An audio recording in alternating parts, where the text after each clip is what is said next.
नमः संस्कृताय। संस्कृत कक्षा में आपका स्वागत है। मैं प्रतीत राम वर्मा, असिस्टेंट प्रोफेसर, श्री गांधी महाविद्यालय, सिधौली, सीतापुर। आज मैं कठोपनिषद प्रथम अध्याय की द्वितीय वल्ली पढ़ाने जा रहा हूँ। पिछले अंक में मैंने आपको बताया कि यमराज ने नचिकेता को आत्मज्ञान का उपदेश देते हुए बताया कि हे नचिकेता, शरीर में आत्मा का वास होता है और इस आत्मा को जो व्यक्ति धैर्यशाली होता है और निष्काम भावना रखता है, वही व्यक्ति इसको समझ सकता है। ये आत्मा अजन्मा, नित्य स्वरूप, शाश्वत और पुरातन है। ये आत्मा न किसी से हुई है और न कोई इससे हुआ है। ये प्राचीन काल से है। जो व्यक्ति इस आत्मा को मरने वाला या मारने वाला समझता है, वह दोनों लोग कुछ नहीं जानते हैं, क्योंकि यह न मरता है और न किसी को मारता है। आगे यमराज नचिकेता से परमात्मा के स्वरूप को बताते हैं। इसके बाद वह आत्मा का क्या स्वरूप है, उसका कैसा रूप है और वो क्या स्थिति में जो है संसार में रहता है, सारी दुनिया में उसका क्या स्वरूप है, इसके विषय में यमराज नचिकेता को बताने लगे। क्या कह रहे हैं यमराज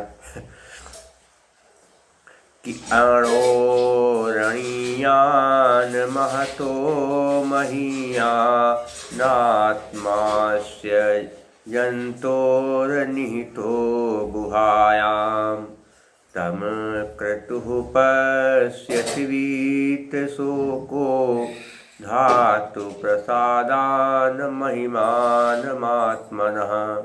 अणोरणीयान लिखा है, अणोरणीयान अर्थात बहुत ही सूक्ष्म। अणोरणीयान अर्थात अणु सूक्ष्म तत्वों से भी और अणीयान सूक्ष्म से भी अति सूक्ष्म। महतो नहीं है, क्या है, महतः है। महतः धन महिया हसिचा के सूत्र से विसर्ग का वो बन गया, फिर आधुना से वो का वो बन गया, तो बन गया महतो। महता माने महान से भी, क्या है, महान से भी जो है क्या है, महतो महान से महीयान महान है।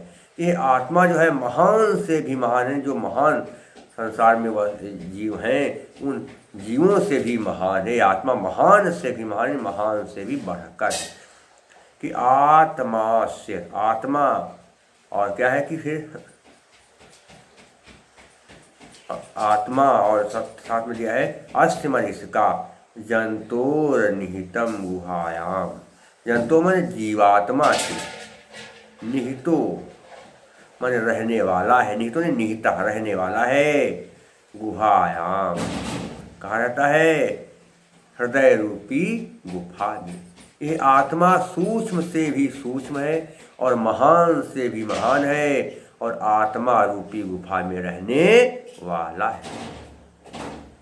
तम अक्रतु, तम मैं उसको, अक्रतु माने कामना से रहित, इच्छाओं से रहित, पश्चित देखता है, वीत शोको, वीत शोका बनेगा, चिंता से रहित, धातु प्रसादान, प्रसादानी संविच्छेद करेंगे तो क्या होगा, धातु प्रसादान।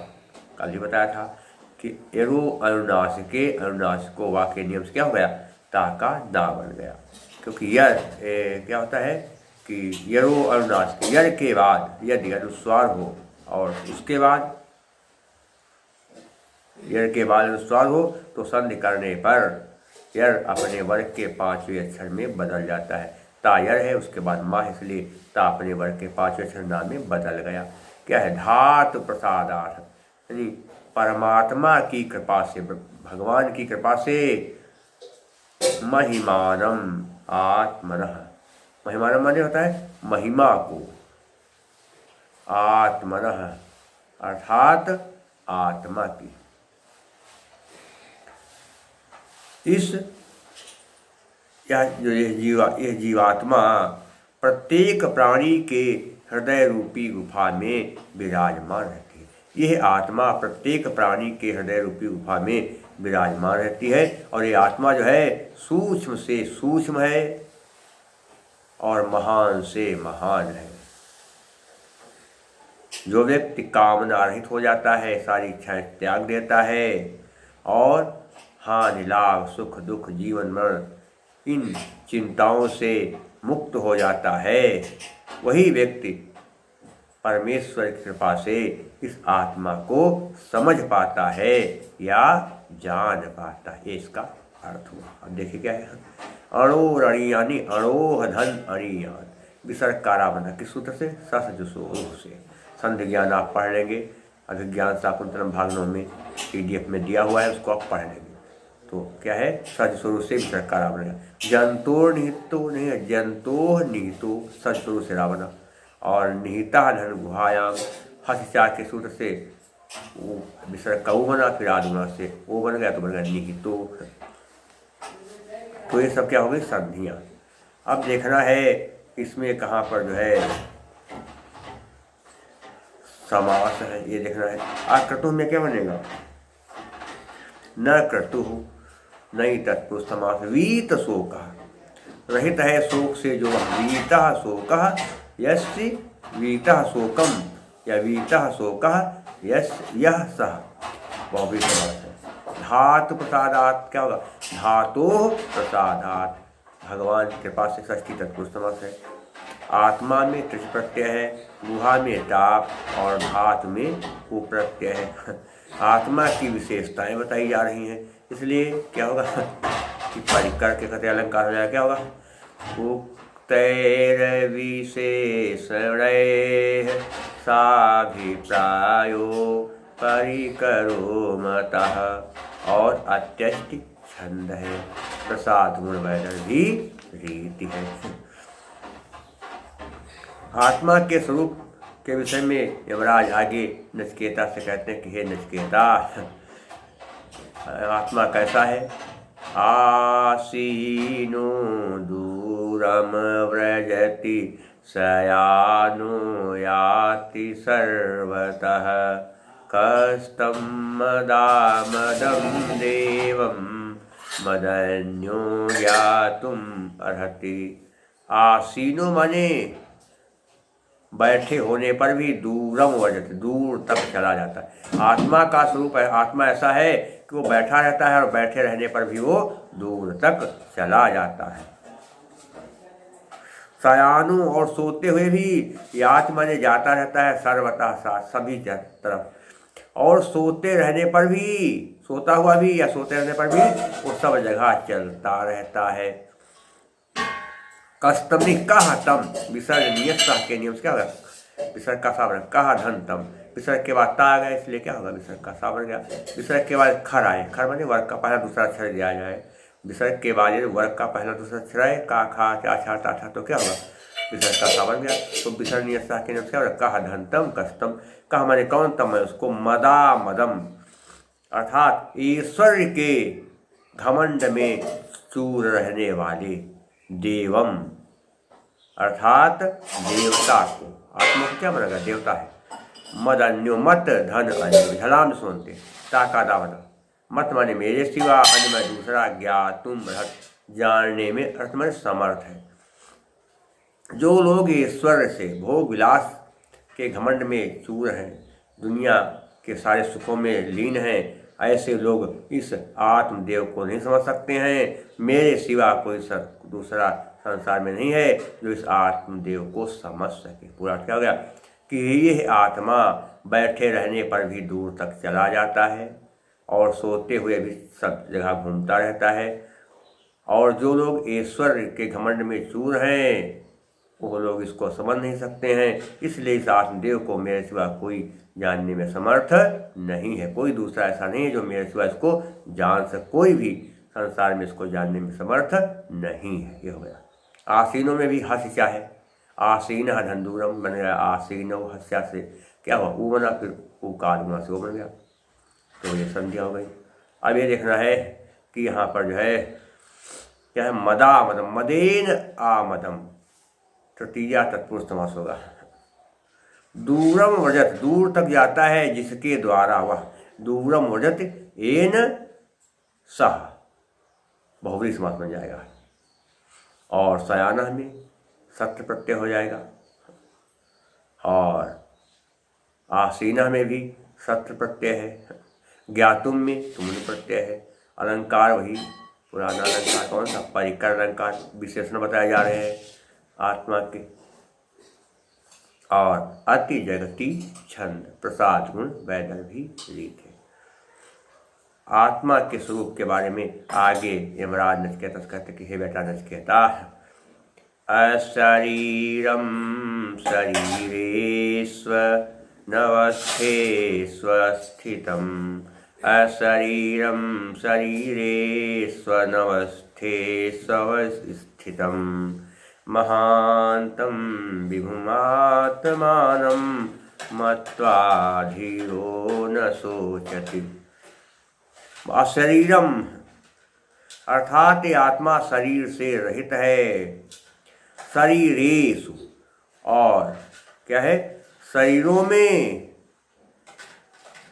अनवस्थेषु स्थिर न रहने वाले, अवस्थितम अविचल भाव से स्थित है। ये आत्मा शरीर से रहित है और स्थिर न रहने वाले शरीरों में अविचल भाव से स्थित है। शरीर स्थिर रहने रहता है, वो हमेशा जो है क्या है? क्षणभंगुर है, आज है कल नहीं रहेगा। तो ये आत्मा शरीर से रहित, इसका कोई शरीर नहीं है, लेकिन जो अस्थिर शरीर है उनमें यह अविचल भाव से स्थित रहता है। महानतम माने उस महान, विभु, विभु माने सर्वव्यापी, आत्मानम परमात्मा को, मत्वा मान करके, धीरो न सोचित, धैर्यशाली या बुद्धिमान पुरुष न सोचित, शोक नहीं करता है। उस आत्मा, उस महान सर्वव्यापी आत्मा को सारे गुणों से परिपूर्ण मान करके व्यक्ति, जो धैर्यशाली व्यक्ति है, बुद्धिमान व्यक्ति है, वो कभी शोक नहीं करता है। पूरा क्या हो गया कि यह आत्मा शरीर से रहित है, लेकिन जो अस्थिर शरीर हैं उनमें अविचल भाव से स्थिर रहता है, उनमें विराजमान रहता है। ये आत्मा बहुत ही महान है, ईश्वर से परिपूर्ण है। ऐसे आत्मा के स्वरूप को सारे गुणों से परिपूर्ण जो बुद्धिमान पुरुष मान लेता है, तो वह बुद्धिमान पुरुष इस आत्मा को सारे गुणों से परिपूर्ण मान करके शोक नहीं करता है, क्योंकि वो धैर्यशाली होता है। ये होता है। देखिए शरीरेश्वर लिखा है, शरीरेश्वर नवस्थेश्वर, यानी शरीरेषु धन अनवस्थेषु। इको अर्थ से क्या हो गया? ऊ का वा बन गया। शरीरेषु, ऊ में शरीरेषु, मूर्धन सा में ऊ की मात्रा, उसके बाद आ है, इसलिए ऊ के स्थान पर वा बन गया, और मूर्धन सा में ऊ की मात्रा लगी थी, इसलिए जो है मूर्धन सा आधा हो गया। गुणज नियम है कि यदि इकार के साथ किसी स्वर का संयोग होगा तो ई के स्थान पर या बन जाएगा, और अगर उकार से किसी का मेल होगा तो ऊ के स्थान पर वा बन जाएगा, और जिसमें ई या ऊ की मात्रा लगी होगी उसको आधा कर देंगे। क्या होगी? गुणज। विभुम आत्मानम में विभुम आत्मानम अकह सवर्णे दीर्घा है। धीरो न सोचित में वही हंस क्या, धीरा धन्ना बन गया, हस्या से धीरो, फिर ऊ का आदगुणा से बन गया ओ, ये हो गया। और ये देखना क्या है इसमें, इसके बाद अशरीरम को क्या करेंगे? न शरीरम। सार्थक शब्द के पहले आ है तो आप आपको ना में बदल दीजिए, क्या बनेगा?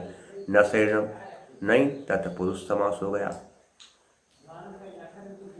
और मत्वा में कत्वा प्रत्यय है, विभु में प्रत्यय है, क्या है? अवस्थितम में कत प्रत्यय हो जाएगा, धीरा में घई प्रत्यय, इस तरह से प्रत्यय भी हो जाएंगे।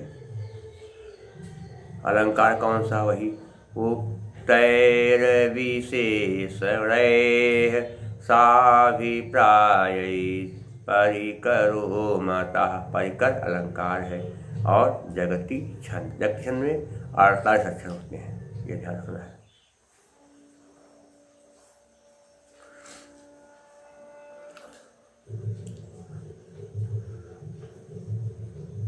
परमात्मा अपने पुरुषार्थ से नहीं मिलते हैं, वह उसी को मिलते हैं जिसको परमात्मा स्वीकार कर लेते हैं। यह बात यमराज नचिकेता को बता रहे हैं। क्या कहते हैं कि नायमात्मा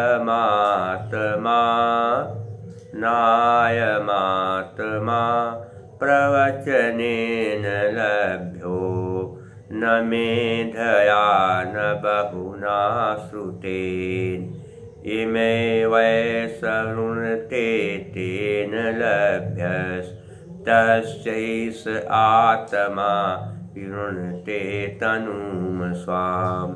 नायम आत्मा नहीं, ना धन अयम आकाश सवर्ण दीर्घा। फिर है अयम आत्मा में भी क्या होगा? अयम धन आत्मा आकाश सवर्ण दीर्घा, दो आ मिले, दोनों मिलकर दीर्घ हो गया। ना नहीं अयम कहते यह आत्मा, यह आत्मा प्रवचनेन क्या कहते, क्या होगा कि प्रवचन से, जो बहुत ज्ञान उपदेश दिया। प्रश्न का उपदेश ज्ञान, लभ्यो नहीं लभ्या, प्राप्त किया जा सकता। इस आत्मा को बहुत ज़्यादा प्रवचन ज्ञान होने से भी प्राप्त नहीं किया जा सकता। अर्थात प्रवचन देने से या प्रवचन सुनने से भी इस आत्मा को प्राप्त नहीं किया जा सकता। न निमेधया नहीं, मेधा मैंने बहुत ज़्यादा बुद्धि अगर है, सोचे हम बुद्धि से अपने प्राप्त कर लें तो नहीं प्राप्त कर, न बुद्धि से, न बहुना मन, न बहुत ज़्यादा श्रुति में शास्त्र ज्ञान से। अगर क्या कहते व्यक्ति में बहुत ज़्यादा कहते बुद्धि है तो बुद्धि से भी व्यक्ति इस आत्मा को नहीं पा सकता, और ना ही उसे शास्त्र ज्ञान से भी इस आत्मा की प्राप्ति हो सकती। अगर बहुत ज़्यादा शास्त्र ज्ञान भी हुआ तब भी आत्मा को पाएगा नहीं। क्यों? एमे वैस एम जिसको एव मन ही, इस मन या उन्होंने चुन लेता है, तेन मन उसी को, लभ्य लिखा तो क्या है? लभ्यस, लभ्यस तस् नहीं विसर्जनीय के नियम से क्या हो गया? विसर्ग का सा बन गया। लभ्य मैंने प्राप्त हो जाता है, तस्य मने उसको, इस मन ये आत्मा स्पष्ट विरुणते अर्थात प्रकट कर देता है, तनुम स्वाम अपना स्वरूप। ये आत्मा बहुत ज़्यादा प्रवचन सुनने से या बहुत ज़्यादा क्या कहते हैं प्रवचन देने से भी प्राप्त नहीं होता है, ना तो बहुत ज़्यादा बुद्धि होने से प्राप्त होता है, और ना बहुत ज़्यादा शास्त्र ज्ञान होने पर भी प्राप्त होता है। जिस व्यक्ति को ये आत्मा चुन लेता है, जिस व्यक्ति का आत्मा ये चयन कर लेता है, उसी व्यक्ति के सामने अपने यथार्थ स्वरूप को ये आत्मा प्रकट कर देता है। पूरा क्या होगा सुनिए, ये आत्मा ना तो बहुत ज़्यादा प्रवचन सुनने से और ना बहुत ज़्यादा प्रवचन कहने से प्राप्त हो पाता है, और ना बहुत ज़्यादा बुद्धि होने से प्राप्त होता है, और ना बहुत ज़्यादा शास्त्र ज्ञान होने से प्राप्त होता है। जिस व्यक्ति को ये आत्मा चुन लेता है उसके सामने अपना वास्तविक स्वरूप यह प्रकट कर देता है। तो अब इसमें क्या देखना है? तस्य, इसमें तस्य धन ईश वृद्धि, तस्य या में आ, उसके बाद आ के बाद आ गया तो ए का आय बन गया। वृद्धि में क्या होता है? आ के बाद अगर छोटा आया बड़ा आ के बाद ए आए तो आय बनेगा, और अगर छोटा आ या बड़ा आ के बाद ओ या ओ आए तो संधि करने पर औ बनेगा। वृद्धि संधि। अगला देखिए, प्रवचनेन लभ्य, प्रवचन से प्राप्त किया जा सकता है जिसको वह, प्रवचनेन लभ्य यम सह। और इसके अलावा क्या होगा कि और जो है इसमें समास नहीं, समास का पूर्णतः भाव है देखा जाए तो। और इसके अलावा लभ्या में यथ प्रत्यय है, मेधा में टाप प्रत्यय है, आत्मा में त्रिच प्रत्यय है। कौन सा काल प्रयोजन वीडियो आप मेरा देखेंगे उसमें आप जो डिस्क्रिप्शन में जाएंगे PDF में, वहाँ पर आपको प्रत्यय ज्ञान मिल जाएगा। 4 पेज का है, उसको आप पढ़ लेंगे तो आप आसानी से सारे प्रत्ययों को समझ सकेंगे। तो इसके अलावा क्या है,